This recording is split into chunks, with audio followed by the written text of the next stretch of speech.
Para inicios de 1945 era evidente que los días que le quedaban al Tercer Reich estaban contados. Tras haber perdido al Sexto Ejército en Stalingrado en 1943, Alemania nunca pudo recuperar ni mantener la iniciativa, a pesar de varios intentos en ambos frentes. El Ejército Rojo, al cual las fuerzas armadas alemanas le causaron cientos de miles de bajas, ahora era el que se estaba cobrando su venganza en ciudad alemana tras ciudad alemana. Todo esto culminaría con un asalto final a Berlín, el cual comenzó el 16 de abril de 1945. Desde el punto de vista numérico, los alemanes no tenían ninguna posibilidad. Los soviéticos los superaban 10-1, tanto en soldados como en tanques, piezas de artillería y aviones, además de contar con soldados experimentados del frente bielorruso y ucraniano. Mientras los soviéticos contaban con más de 2.3 millones de tropas, los alemanes contaban con alrededor de 1 millón de defensores, eso sí, la mayoría mal equipados. Para la defensa de la ciudad, los alemanes lanzaron a la batalla todo lo que tenían: al ejército, las milicias civiles, el Volkssturm, todas las organizaciones políticas tales como el Servicio del Trabajo, personal movilizado de la Marina, policías, la Guardia de Honor de los edificios gubernamentales e incluso a miembros del Servicio Postal y del Departamento de Bomberos. El 20 de abril fue uno de los días más emblemáticos de la batalla, ya que coincidiendo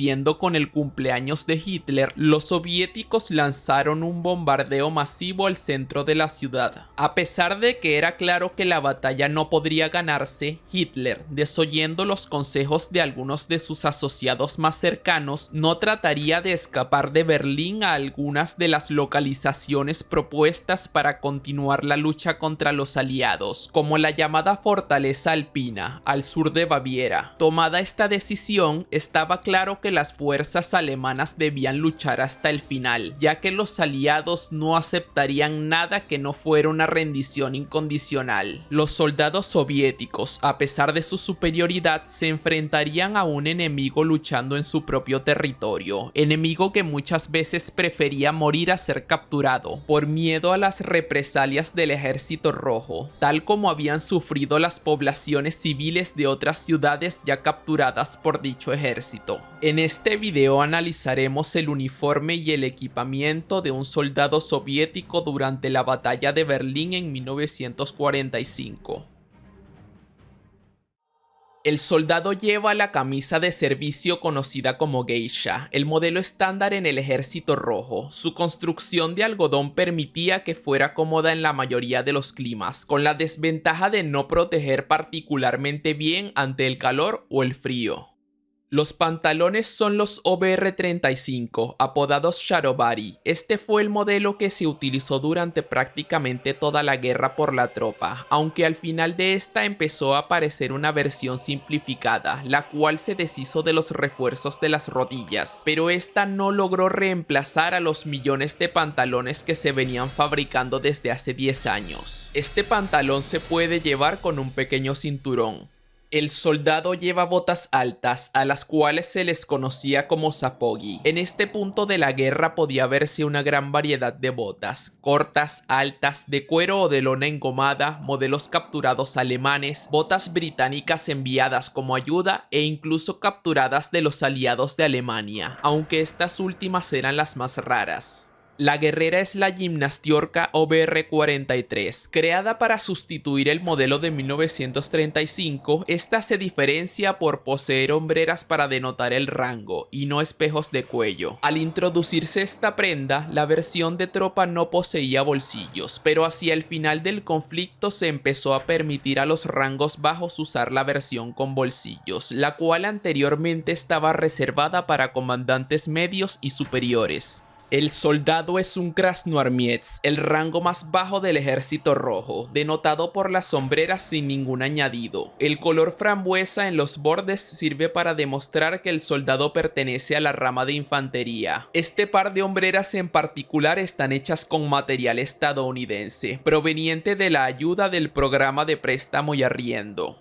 Durante su avance sobre Alemania, los soldados soviéticos, al igual que sus homólogos occidentales, saqueaban tanto pertenencias del enemigo como de hogares abandonados, o muchas veces no tan abandonados. Buscaban cosas que pudieran usar una vez que volvieran a casa: alfombras y cortinas caras, cubiertos y alimentos. Y mientras los soldados solo podían llevar aquello que pudieran cargar encima, los oficiales y tripulaciones de los tanques podían acceder a las mejores partes del botín. En este caso, el soldado lleva 3 relojes al mismo tiempo. Este tipo de imagen incluso quedó plasmada en la foto del alzamiento de la bandera de la victoria sobre el Reichstag, en la cual los sensores militares soviéticos tuvieron que ocultar que uno de los soldados poseía 2 relojes, lo que indicaba que estos habían sido quitados a algún prisionero, civil o cadáver alemán. Como prenda de cabeza se lleva la Pilotka OBR-35, la cual en este punto cumplía 10 años en servicio. Era probablemente la prenda de cabeza más icónica del Ejército Rojo. Debido a su proliferación, estas podían verse hechas de todo tipo de materiales, tanto los de fabricación estándar, materiales de reemplazo, así como aquellos hechos con materiales de préstamo y arriendo de origen americano o británico. En el frente el soldado lleva una estrella metálica de 24 milímetros que ha sido pintada de rojo, una variación aparecida a finales de 1941. Esta pieza también tenía muchas variaciones, siendo vistas en la versión de 34 milímetros, metal pintado de verde oliva, estrellas hechas a mano, de préstamo y arriendo, e incluso en algunas ocasiones no se llevaba ninguna estrella en lo absoluto. Al mismo tiempo que la Pilotka, el soldado lleva el casco SSH-40, el cual fue una simplificación del casco anterior, el SSH-39. Este casco sería el más utilizado por el Ejército Rojo tras 1941 y no sería reemplazado oficialmente hasta 1960. El SSH-40 era característico por sus 3 almohadillas para acomodar la cabeza al casco, así como su espacioso interior, lo que permitía ser usado a la vez que gorros de invierno y gorras cuarteleras. Este casco se cerraba con un barboquejo de lona. El equipamiento se sujeta al cinturón. En este caso, el soldado lleva el cinturón de guarnición modelo 1924, de fabricación estadounidense, también recibido por el programa de préstamo y arriendo. Su elemento característico era su gran hebilla hecha de latón. Al final de la guerra podían verse este tipo de cinturones, al igual que los modelos anteriores de lona, cuero y hasta en algunos casos cinturones con hebillas alemanas desnazificadas. Entre el equipo que el soldado lleva está el portacargador de la PPSH-41, el cual tiene espacio para un único tambor de 71 cartuchos. Estos portacargadores tuvieron también variaciones en cuanto a materiales y a mecanismos de cerrado. En este punto también se encontraban en circulación los portacargadores hechos para los cargadores curvos de la PPSH-41 y la PPS-43. Un elemento muy útil para los combates callejeros en Berlín eran los explosivos tales como las granadas de mano, pues permitían ablandar una posición enemiga antes de asaltarla o mermar las filas de enemigos atacantes. En este caso, el soldado lleva una granada F1. Basada en un modelo francés, la granada F1, a veces llamada limonca, era una granada de fragmentación defensiva, lo que quiere decir que debido a su mayor alcance debía lanzarse estando a cubierto. Aún así, estas llegaron a usarse en el ataque en muchas ocasiones. La cantimplora OBR-31 tenía una capacidad de 3/4 de litro. Estaba hecha de aluminio. A partir de 1941 estas debían ir pintadas de verde, aunque muchas escaparon a este proceso. Esta se guarda en la funda de 1941, la cual era la más simple, cerrándose solo con un botón. A finales de la guerra también podían verse en manos de los soldados soviéticos las cantimploras alemanas y rumanas capturadas. La pala soviética era un elemento icónico, usada tanto para cavar trincheras como para el combate cuerpo a cuerpo. La instrucción militar en el Ejército Rojo incluía el entrenamiento sobre cómo usar la pala para este fin. En este caso se lleva en una funda simplificada, de las cuales empezaron a aparecer a mediados del conflicto. Otro trofeo en manos del soldado es una daga de honor de las SS colgando de su característica cadena. Estas se entregaban a aquellos que lograban terminar el curso de preparación para entrar a cualquiera de las ramas de las SS de 1933 a 1940. La ceremonia se realizaba el 9 de noviembre, la fecha de fundación oficial de las SS. Para los soldados soviéticos este era uno de los souvenirs más populares, puesto que la tenencia de armas de fuego era restrictiva en la Unión Soviética y en consecuencia las armas blancas eran la segunda mejor opción para tener como trofeo. Las dagas de las SS eran de las más codiciadas debido a que pertenecían a la organización más satanizada del Tercer Reich.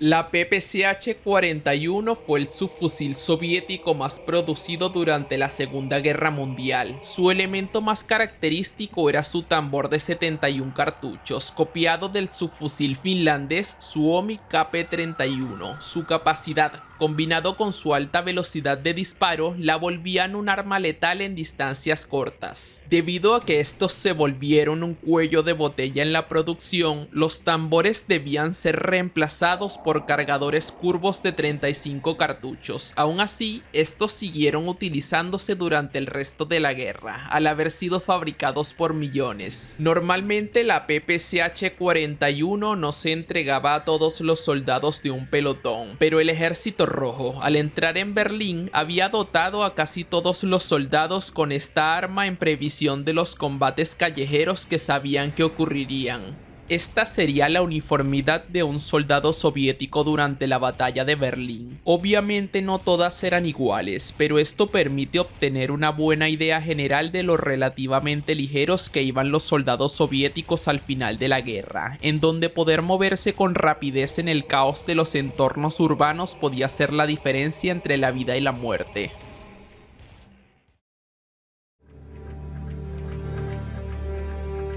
A pesar de las emboscadas, las minas y los ataques suicidas, el ejército rojo era prácticamente indetenible. Tenían la intención de tomar Berlín edificio a edificio y completar su objetivo. De todos los edificios gubernamentales tomados por los soviéticos, al que se le atribuyó la mayor importancia simbólica era el Reichstag, el parlamento alemán, por el cual los defensores harían pagar con sangre a los soviéticos por cada paso que dieran. Los defensores alemanes no pudieron prevalecer ante la superioridad numérica de los soldados soviéticos, quienes plantaron su bandera en la cima del edificio como muestra de su victoria total ante el Tercer Reich, en una de las fotos más icónicas de la Segunda Guerra Mundial. Sin embargo, el verdadero premio mayor era el Führerbunker, cerca de la Cancillería, pues allí se encontraba no solo Hitler, sino varios de los miembros más importantes del régimen, miembros que el ejército rojo deseaba embolsarse, pues lo último que querían era que estos terminaran escapando o cayendo en manos de los aliados occidentales. Al verse completamente rodeado y viendo el destino que sufrió su par italiano, Benito Mussolini, al ser ejecutado y luego colgado públicamente por partisanos, Hitler decidió acabar con su propia vida el 30 de abril, junto con su amante Eva Braun, con quien se había casado un día antes. En este vacío de poder quedó a cargo el Dr. Joseph Goebbels, exministro de propaganda, ya que el jefe de la Luftwaffe, el Reichsmarschall Hermann Göring, fue despedido de su cargo, al intentar insinuar que quería asumir el poder antes de que Hitler muriera. Tan solo un día después, Goebbels y su esposa envenenaron a sus 6 hijos, para luego suicidarse ellos también. La mayor parte del resto de los miembros del búnker decidieron intentar escapar a los soviéticos, para pasar a la clandestinidad o para entregarse a los aliados occidentales, aunque otros pocos, tales como los generales Hans Krebs y Wilhelm Burgdorf, también decidieron acabar con sus propias vidas. Pocos días después, y luego de que los aliados ignoraran las peticiones del gobierno remanente de Flensburg, Alemania firmó la rendición incondicional el 8 de mayo de 1945. Los soviéticos, a pesar de haberse quedado con Berlín, la dividieron en zonas de ocupación con los gobiernos de Estados Unidos, Gran Bretaña y Francia, tal como se había acordado. Esto marcó el final de la Segunda Guerra Mundial en Europa, aunque mientras la tinta en el documento de rendición alemana aún no se había terminado de secar y sin que ninguno de los presentes lo supiera, otra guerra ya se había empezado a gestar, la Guerra Fría.